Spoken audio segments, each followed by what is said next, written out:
Hi friends, மாயா சீனு சீரியலில் ரொம்பவே விரும்பி போயிட்டுருக்குறாங்க. சாருவோட கதையை முடிச்சிருக்காங்க. சாருவோட கதை முடிஞ்சதுக்கு ரகுராம் சீனு தான் காரணம் அப்படிங்கிற மாதிரிக்கு இந்த கதையை இப்போ கொண்டுட்டு போகிறாங்க. ஆனால் கண்டிப்பாக அதை அவங்க செஞ்சுருக்க மாட்டாங்க அப்படின்னு சொல்லிட்டு மாயாவுக்கு ஜானகி எல்லாருக்குமே தெரிய வரும். ஆனால் சாருவோட கதையை முடிச்சது யார் அப்படின்னு சொல்லிக்கிட்டு தான் இப்போ மாயா மும்முரமாக கண்டுபிடிக்கிறாங்க என்னெல்லாம் நடக்க போகுது அப்படிங்கிறத நம்ம இந்த வீடியோக்குள்ளே நம்ம பார்க்க போகிறோம். வாங்க நம்ம வீடியோக்குள்ளே போகலாம். சீனுவுக்கும் சாருவுக்கு தான் கல்யாணம் அப்படின்னு ரகுராம் முடிவெடுத்து சொல்லியிருந்தாங்க. இதனால எல்லாருமே அதிர்ச்சி அடையவும், அடுத்து பார்த்தோம்னா சீனு நீ போய் கிளம்பிட்டு வா அப்படின்னு சொல்லிட்டு பத்மா சொல்லிடவும் சீனு அழுதுகிட்டே இருக்கிறாங்க. அப்போ மணமேடைக்கு பொண்ணு மாப்பிளையே அழைச்சிட்டு வாங்க அப்படின்னு சொல்லும் போது அப்போ உடனே பத்மா சொல்லிட்டு இருக்கிறாங்க, என்ன ஆச்சுது, ஏன் சீனு இந்த மாதிரிலாம் நீ பண்ணிட்டு இருக்கிற அப்படிங்கும்போது இங்கே பாருங்கம்மா பேசாமல் போங்க நான் பாரு அப்படின்னு சொல்லவும் அப்போ பத்மா சொல்லிட்டு இருக்கிறாங்க, சீனு கிளம்பிட்டு இருக்கிறான் ஆனால் வரமாட்டேன்னு சொல்லிட்டு இருக்கிறான் அப்படிங்கவும் உடனே மாயா அங்கே போகிறாங்க. போனதுமே சீனு அப்படின்னு சொல்லி கூப்பிடவும் உடனே சீனு மாயாவை கெட்டி பிடிச்சிட்டு அழ ஆரம்பிச்சிருந்தாங்க.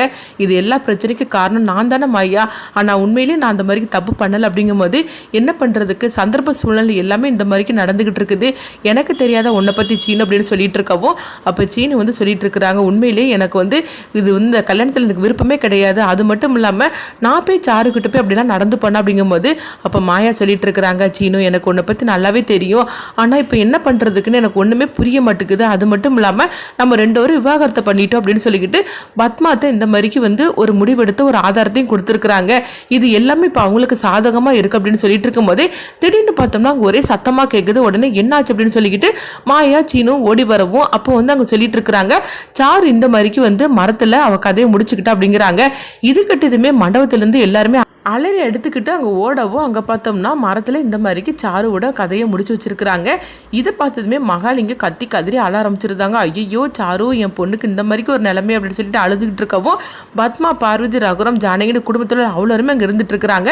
அப்போ உடனே சாருவை கீழே இறக்கவும் அப்போ மகாலிங்க தன்னுடைய பொண்ணனுடைய நிலைமையை பார்த்துட்டு அவங்க அழுதுகிட்டு இருக்கும்போது அப்போ ஊர்க்காரங்க ஒவ்வொருத்தரும் ஒவ்வொன்றும் பேச ஆரம்பிச்சிருந்தாங்க. என்ன ரகுராம் ஐயா, கல்யாணத்துக்கு சம்மதிக்கிற மாதிரிக்கு சம்மதிச்சு இந்த மாதிரிக்கு சாரு கதையை முடிச்சிட்டீங்க பொழுது அப்படின்னு சொல்லவும் இது கட்டதுமே அவங்க ஜானகி ரகுராம் எல்லாருமே அதிர்ச்சி அடைகிறாங்க. அடுத்து இன்னொருத்தவங்க சொல்லிட்டு இருக்கிறாங்க, சீனுவால சாரு பாதிக்கப்பட்டிருக்கிறா, அதனால சீனு கூட இந்த மாதிரிக்கு செஞ்சிருக்கலாம் அப்படிங்கவும் இது கிட்டதுமே சீனும் மாயாவும் அதிர்ச்சி அடைகிறாங்க. அடுத்து பார்த்தோம்னா ஊர்க்காரங்க இன்னொருத்தவங்க சொல்லிட்டு இருக்கிறாங்க, அதாவது சாருக்கு பணத்தை கொடுத்துருக்குறாங்க, ஆனால் அவள் பணம் வாங்க மாட்டேன், எனக்கு என் வாழ்க்கை தான் முக்கியம்னு சொல்லியிருக்கிறா, அதனால தான் இந்த மாதிரிக்கெலாம் அவளை தப்பான முடிவெடுத்து அவள் கதையை முடிச்சிட்டாங்க அப்படின்னு ஊர்க்காரங்க ஒவ்வொருத்தரும் ஒவ்வொரு மாதிரி பேசவும் இதெல்லாம் கெட்டதுமே ஜானகி சொல்லிட்டு இருக்கிறாங்க, இந்த மாதிரிக்கெல்லாம் என் குடும்பத்தை பற்றி தப்பாக பேசிட்டு இருக்காதீங்க அப்படிங்கவும் அப்போ மகாலிங்க சொல்லிட்டு இருக்கிறாங்க, ஐயோ என் பொண்ணோட கதை இந்த மாதிரி நடந்து போச்சு அப்படின்னு சொல்லிட்டு இருக்கும்போது அப்போ அவங்க பார்க்கும்போது பார்த்தோம்னா சாரோட கையில் ஒரு லெட்டர் இருக்குது. அந்த லெட்டரில் நான் இந்த மாதிரிக்கு ஒரு முடிவெடுத்ததுக்கு காரணம் ரகுராமும் சீனு தான் அப்படின்னு சொல்லி அவங்க இந்த லெட்டரை எழுதி வச்சிருக்கிறாங்க.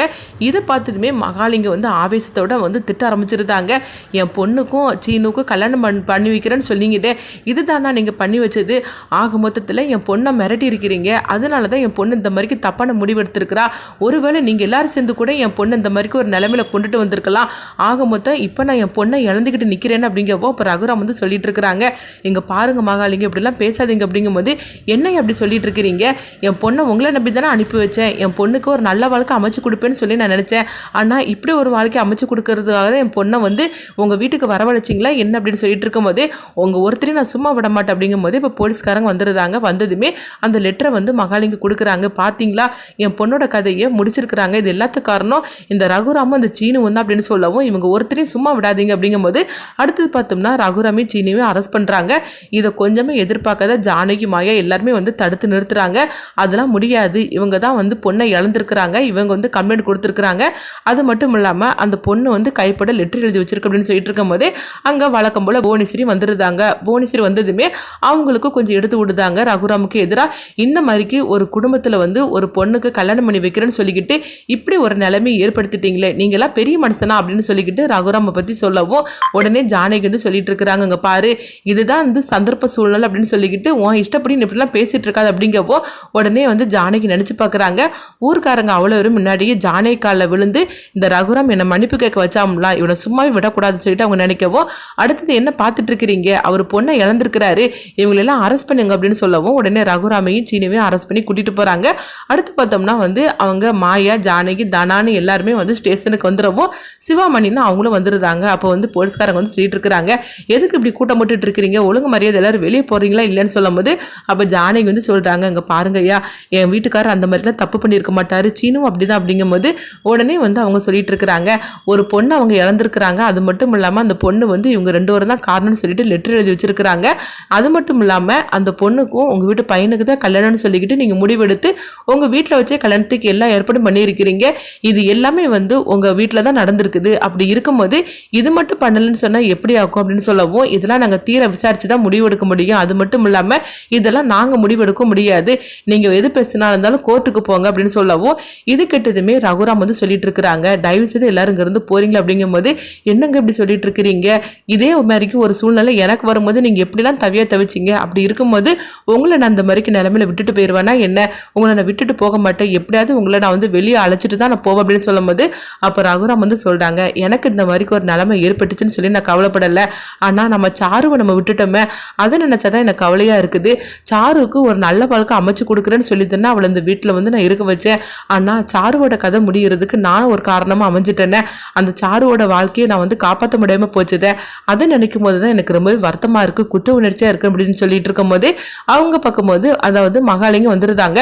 வந்ததுமே இவங்க ஒருத்தரையும் சும்மா விடக்கூடாது அப்படின்னு சொல்லிட்டு இருக்கவும், என்னையா அங்க வந்து கத்திட்டு இருக்கிற, நீ தயவு செய்து இங்க இருந்து போயிரு அப்படின்னு போலீஸ்காரங்க சொல்லும் போது உடனே மகாலிங்க சொல்றாங்க, என்ன என் பொண்ணோட கதையை முடிச்சுக்கிட்டு இவங்களெல்லாம் ஜாமீனில் வெளியே அழைச்சிட்டு போயிடலான்னு சொல்லிட்டு கனவு கண்டுட்டு இருக்கிறீங்களா, இவங்க யாருமே வெளியே வந்துடக்கூடாது, இவங்களை நான் வெளியே விடுறதுக்கு நான் விடவும் மாட்டேன், அப்படி மட்டும் வந்துட்டாக்கி இந்த வாசல்லையே என் கதையை நான் முடிச்சுப்பேன் அப்படின்னு சொல்லும்போது, என்னையா இங்கே வந்து நீ ஆர்ப்பாட்டம் பண்ணிட்டு இருக்கிற, தயவு செய்து நீங்கள் இருந்து போயிரு, நீங்கள் எல்லாருமே வந்து கோர்ட்டில் போய் உங்களுடைய ஆதாரத்தெல்லாம் நீங்கள் காட்டிக்கிடுங்க, வக்கீலை வச்சு நீங்கள் வாதாடுங்க அப்படின்னு சொல்லவும் உடனே வந்து மகாலிங்க வந்து சொல்லிட்டு போகிறாங்க, என்ன என் பொண்ணை வாழ வைக்கிறேன்னு சொல்லிக்கிட்டு கடைசியில் அவள் கதையை முடிச்சிட்டிங்களே, உங்கள் யாரையும் சும்மா விட மாட்டேன், அது இந்த சீன் இருக்கிறானே இவன் தான் என் பொண்ணுக்கு ஆசைவார்த்தை காட்டியே இந்த மாதிரிக்கு என் பொண்ணோட கதையை முடிச்சிட்டான் அப்படின்னு சொல்லிட்டு மகாலிங்கம் வந்து இவங்களெல்லாம் போட்டு திட்டிக்கிட்டு போகவும், அடுத்தது வந்து ரகுராம் வந்து சொல்றாங்க, தயவு செய்து இங்க இருந்து எல்லாரும் போங்க அப்படின்னு சொல்லவும் உடனே ஜானகி, மாயா, தானான்னு எல்லாருமே வந்து இங்க வீட்டுக்கு வராங்க.